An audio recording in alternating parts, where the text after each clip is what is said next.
तो कैसे आप लोग बताना चाहूंगा। आज जानते हैं बेसिकली इंट्रिंसिक वैल्यू क्या होती है प्लस फेयर वैल्यू क्या होता है मार्केट में। किसी भी शेयर का फेयर वैल्यू निकालने के लिए हमें क्या करना चाहिए और फेयर वैल्यू को हम कैसे एग्जीक्यूट कर सकते हैं, किस तरीके से हम उसके जान सकते हैं बिल्कुल आसान तरीके से किसी फेयर वैल्यू क्या है और हमें होता हमें कैसे नापना चाहिए, हम कैसे इसको एनालाइज कर सकते हैं कि किसी शेयर की फेयर वैल्यू होता क्या है। तो कोई बात नहीं, जानते हैं बिल्कुल डिटेल्स बाय डिटेल्स। पहले मैं आपको एक शॉर्ट एग्जांपल देता हूँ fair value and intrinsic value को। ये होता है बेसिकली कि जो भी आप शेयर बाय करते हो तो उसकी फेयर वैल्यू आपको पता होता है कि नेक्स्ट 10 इयर्स में क्या होने वाला है, लास्ट 5 इयर्स में क्या हुआ, नेक्स्ट 10 इयर्स में पी क्या होगा, अभी क्या है। तो इस तरीके से आपको एनालाइज करने को मिलता है। ये एक शॉर्ट फॉर्म था बट आपको पूरा डिटेल्स इंक्रीज करूंगा एंड दो चीजें बताऊंगा, intrinsic value free cash flow statement के थ्रू एंड एक जो आपको अनुमान की तरफ से आप लगा सकते हो। दोनों कैलकुलेटर आपको मिलेंगे ticket.com पे, ठीक है। तो ticket.com पे जाकर के आप वहां से जाके नीचे ऊपर वाले सेक्शन पे आप वहां से कॉर्पोरेट एक्शन वाले मेन्यू पे क्लिक करके आप वहां से नीचे आकर के जाकर आप अपना एनालाइज कर सकते हो। इसके लिए थोड़ा सा चाहिए होगा आपको पेड अमाउंट पे करने के लिए, बट आपको पेड अमाउंट नहीं पे करना है। आपके लिए वहां पे आपको मिलेगा 5 दिन या 7 दिन का ट्रायल पीरियड। तो आप 5 से 7 दिन का ट्रायल पीरियड लेके आप एक कैलकुलेशन लेकर निकाल सकते हो और आप समझ सकते हो। अगर आपको अच्छा लगता है तो आप उसको कंटिन्यू कर सकते हो, ठीक है। तो देखो स्टार्ट करते हैं और जानते हैं बेसिकली डिटेल्स बाय डिटेल्स कि है क्या और समझते कैसे हैं इंट्रिंसिक वैल्यू को प्लस फेयर वैल्यू होता है। देखो तो यार देखो इंट्रिंसिक एंड फेयर वैल्यू वो होती है कि मार्केट का आप कितना मार्जिन, कितना आपके अंदर कैपेसिटी है कि आप इतने से रिस्क पे आप इतना प्रॉफिट बना सकते हो। लाइक मान लो कि आपने एक अमाउंट इन्वेस्ट किया, ठीक है, XYZ जो भी अमाउंट आपने इन्वेस्ट किया, तो अमाउंट इन्वेस्ट करने के बाद आपको क्या पता मिला कि आप अगर 10 रुपीज लगा रहे हो मार्केट में तो 10 रुपए के ऊपर 5 रुपए का इसके ऊपर ना जो है वो ऑलमोस्ट इसका जो है 10 रुपए के ऊपर 5 रुपए का ऑलमोस्ट आपका रिस्क है। यानी कि 10 रुपए हमने लगाया है, 10 का 20 हो या नहीं हो ये पता नहीं, बट 5 रुपए का रिस्क है। तो रिस्क फैक्टर फेयर वैल्यू क्या है मार्केट की प्लस इंट्रिंसिक वैल्यू बेसिकली हमें क्या ओवर वैल्यू मिल रहा है या फिर लो वैल्यू प्राइस मिल रहा है, ये आपको बताता है इंट्रिंसिक वैल्यू प्लस उसका फेयर वैल्यू। देखो तो बेसिकली अर्निंग मल्टीपल अप्रोच ये एक पहला कैलकुलेटर है वहां पे। तो उससे एनालाइज करने का फंडा ये है कि आपको मिलेगा CAGR वैल्यू नेक्स्ट 10 इयर्स, यानी कि कैपिटल एनुअल ग्रोथ रेवेन्यू, यानी कि नेक्स्ट 10 इयर्स में क्या होगा उसका आपको एक बॉक्स मिलेगा, उसमें आपको आंकड़ा डालना है बेसिकली कि ये कि नेक्स्ट 10 इयर्स में जो आपके पास कैपिटल है या फिर जो कंपनी जिस कैपिटल आपको अपने कैपिटल को जिस कंपनी के लिए लगा रहे हो तो उस कंपनी के नेक्स्ट 10 इयर्स में क्या ग्रोथ दिखने वाली है और लास्ट 10 इयर्स में क्या था। मान लो एग्जांपल कि XYZ कंपनी की जो ग्रोथ थी वो अभी तक की जो थी वो नेक्स्ट अभी लास्ट 10 इयर्स में वो थी बेसिकली आपकी जो है वो थी ऑलमोस्ट 15%, ठीक है। तो आप उसको क्या लेके चल रहे हो, तो ये आपको बताता है कि नेक्स्ट 10 इयर्स में आप किसी कैपिटल एनुअल ग्रोथ रेवेन्यू का क्या आप लेके चल सकते हो। तो आप एक कंसेक्यूटिव वैल्यू रखो, कंसेक्यूटिव वैल्यू जब रखोगे तो आपको दिक्कत इसलिए नहीं होगी कि मान लो 15% का रिटर्न अगर शो कर रही है वो, तो हम उसको मान के चलते कि 12 मिलेगी 13, बिकॉज आप सिर्फ साइड चलोगे कि अगर गलती से हमने कोई स्टॉक गलत भी ले लिया है तो आपको 3 से 4% आप अंदर चल रहे हो कि आपको कोई दिक्कत नहीं होगी, ठीक है। उसके बाद आप देखो पी वैल्यू नेक्स्ट 10 इयर्स में क्या होगा। तो पी वैल्यू निकालने का भी सेम फंडा है कि पी वैल्यू आपको वहां पे मिलेगा।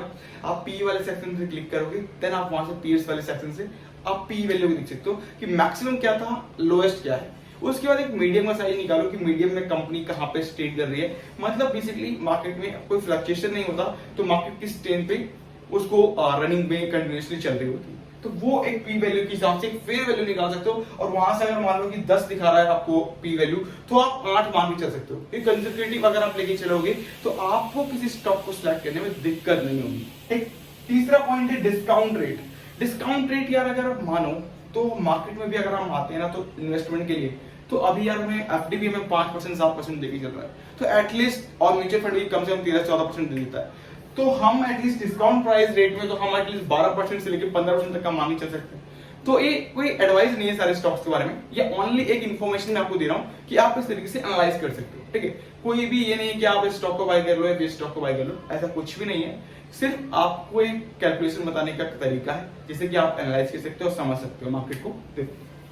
तो डिस्काउंट रेट पे क्या है कि 12% अगर जब म्यूचुअल फंड दे रहा है तो हम स्टॉक मार्केट में आए, इतना एनालिसिस किया है, इतना सब कुछ सीखा है, तो मे बी यार एटलीस्ट 15% तो चाहिए। तो डिस्काउंट रेट है 15%। उसके बाद मार्जिन ऑफ सेफ्टी, यानी कितना आप अपने कैपिटल से मार्जिन ऑफ सेफ्टी लेके चलना चाहते हो, ये आपको बताना है। हो सकता है आप 0 रख सकते हो सकता है आप 10 रख सकते हो सकता है 15 रख सकते हो सकता है 20, बट 10 to 30 के बीच में लेके चलो इज द बेस्ट ऑप्शन कि आप उस तरीके से मार्जिन सेफ्टी को एक्सप्लेन कर रहे हो, राइट।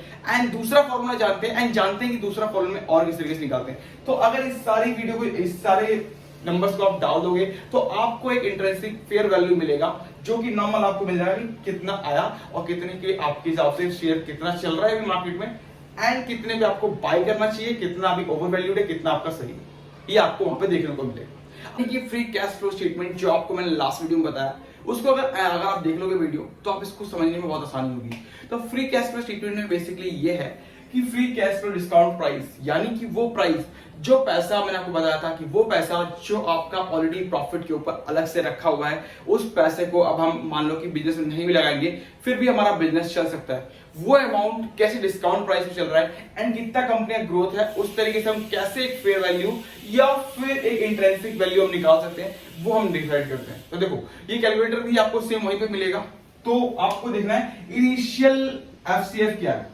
तो इनिशियल एफसीएफ क्या है, यानी कि अभी मार्केट के हिसाब से जो मार्केट का अगर आप देखोगे तो फ्री कैश फ्लो कितना है कंपनी के पास, ये आपको देखना होगा लास्ट 5 इयर्स का। उसके बाद एक आप नॉर्मल से एक आंकड़ा लो जिससे कि आपको कंजर्वेटिव ईयर्स में दिक्कत ना हो, कि आप जो आंकड़ा सिलेक्ट कर रहे हो वो बिल्कुल सही हो। मान लो किसी में 100 हो सकता है, 200 हो सकता है, 300 हो सकता है, 400 हो सकता है, 500 हो सकता है, 5 सालों में ये था, बट आपको एक बीच का आंकड़ा देना है जिससे कि आपको ये डर ना हो आगे आने वाले टाइम पे कि मैं फेयर हूं इसलिए क्योंकि मैंने गलत प्राइस चॉइस किया।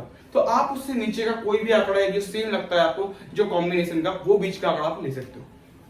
उसके बाद देखिए एफसीएफ ग्रोथ रेट, यानी कि वो आपको कितना लगता है कि 1 से 5 साल में कितनी फ्री कैश फ्लो स्टेटमेंट की ग्रोथ होने वाली है, मतलब आप क्या मान के चल सकते हो और क्या आपको लगता है कि आने वाले टाइम पे इस कंपनी का फ्री कैश फ्लो स्टेटमेंट ऐसा होगा कि और भी बढ़ सकता है 1 से 5 साल में।